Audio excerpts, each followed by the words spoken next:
Je suis ravie de vous retrouver sur le plateau télé des journées francophones de radiologie 2017. Docteur Stéphanie Bianchi-Abella, bonjour. Bonjour. Vous êtes radiologue, donc au service de radiopédiatrie à l'hôpital Bicêtre.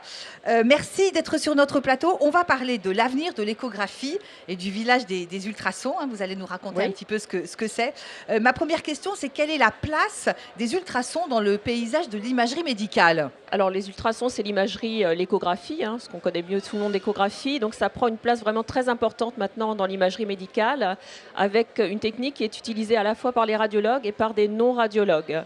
Donc ce qui pose plusieurs questions, la qualité de la formation des personnes, les différents types d'examens qu'on va faire, d'un examen simplement de débrouillage fait par exemple dans un service d'urgence, un vrai examen d'expertise fait par un radiologue expert dans un domaine, sur la qualité des équipements que les personnes vont utiliser. Et donc, il y a une vraie démarche à faire pour essayer en fait d'améliorer et de s'assurer à la fois de la qualité de la formation des personnes qui utilisent les ultrasons et de la qualité des équipements qu'ils vont utiliser.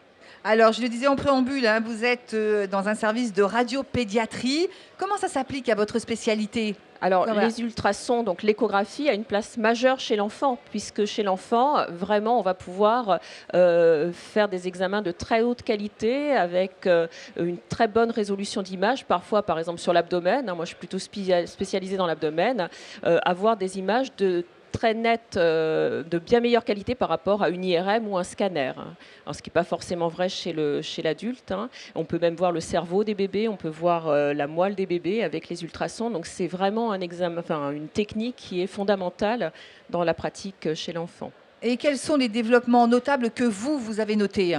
Alors, on constate, moi quand j'ai commencé mon internat il y a quelques années, on m'avait expliqué finalement que les ultrasons étaient arrivés au top de leur développement et en fait, d'année en année, on voit que la qualité des images s'améliore, on voit de plus en plus loin, de mieux en mieux, on voit des choses extrêmement petites en surface de mieux en mieux, donc il y a une vraie augmentation de la qualité des examens, on peut faire l'analyse des vaisseaux dans les organes de manière extrêmement fiable, on peut voir maintenant même la microvascularisation des organes, ce qui est très intéressant pour toute la pathologie tumorale, la pathologie inflammatoire. Et on arrive maintenant à un degré de technologie qui nous permet même de palper à distance les organes avec les techniques d'élastographie.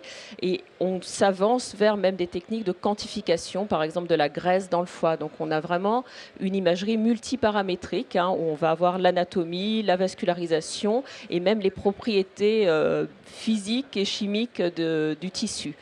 Et ceci, donc, c'est le seul examen qu'on peut faire à tout endroit de l'hôpital, avec des matériels parfois portables, et pour un coût nettement moins élevé que le scanner et l'IRM, et sans irradiation. Alors, je voudrais qu'on dise un mot justement sur les perspectives. Comment vous voyez les choses évoluer ? Alors, il va falloir qu'on fasse, en termes de potentiel de l'échographie, c'est un potentiel énorme.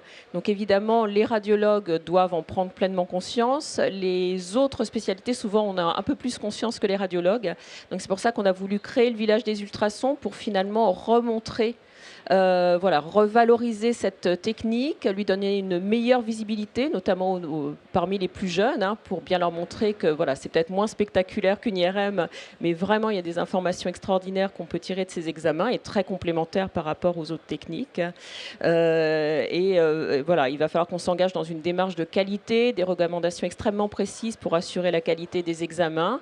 Et puis, bien codifier qui peut faire quel type d'examen, c'est-à-dire que l'échoscopie qu'on va faire aux urgences pour voir si la vessie est pleine, si le patient n'a pas rapidement telle ou telle pathologie, bien voir que ça n'a rien à voir avec l'échographie qui va être faite par l'expert radiologue et qui va donner des informations beaucoup plus précises et pouvoir s'assurer que toutes les personnes qui interviennent dans cette chaîne d'imagerie seront bien qualifiées et travailleront avec du matériel de bonne qualité. Alors, docteur, je vais rebondir sur ce que vous disiez à propos du village des ultrasons. Il faut nous raconter ce que c'est. Alors, le village des ultrasons, c'est une nouveauté des JFR 2017. On a essayé de rassembler sur un même espace, plusieurs constructeurs d'échographes qui ont choisi de proposer un échographe en démonstration. Et donc, on propose de manière régulière 5 fois par jour pendant les 3 premiers jours des GFR, puis simplement le lundi matin, des flash démonstrations où des experts viennent montrer en direct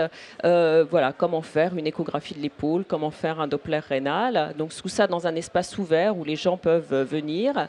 Ils peuvent donc aussi discuter avec les industriels, voir les avancées technologiques, voir les premières fiches de recommandations qui ont été diffusées et voilà, discuter autour de l'échographie pour montrer voilà, que c'est une technique très innovante, très active, où il se passe beaucoup de choses et pouvoir améliorer ainsi les pratiques. Alors, docteur, vous êtes également à la SFR, hein. Vous faites partie d'un groupe, le groupe Ultrason, c'est ça? Oui, alors il y a des groupes à thème technique dans la SFR. Donc moi, je suis la secrétaire du groupe Ultrason de la Société francophone française de radiologie.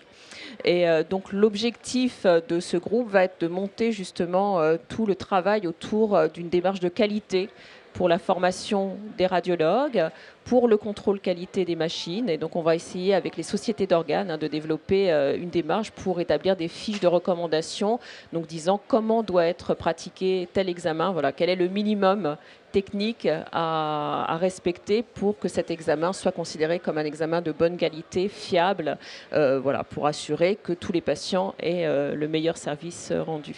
En conclusion, vous voulez ajouter quelque chose? Eh bien, il faut vraiment voilà, s'intéresser aux ultrasons, qui sont une technique voilà, non irradiante, qui sont accessibles partout dans le monde. Hein. C'est aussi l'ultrason, ça peut être des équipements vraiment de coût peu important, transportable dans n'importe quelle voiture, n'importe quel camion de brousse, aller dans la brousse, voilà, ça améliore la prise en charge obstétricale au fin fond de l'Afrique, ça améliore la prise en charge par exemple des patients lors des tournées des médecins dans certaines contrées très reculées. Et puis ça a aussi des potentiels très importants dans les avancées les plus récentes, hein, dans les centres de pointe. On complète souvent une IRM ou un scanner par la réalisation d'une échographie. Eh bien, écoutez, merci beaucoup, docteur, d'être venu sur notre plateau et nous avoir apporté votre éclairage. Merci beaucoup.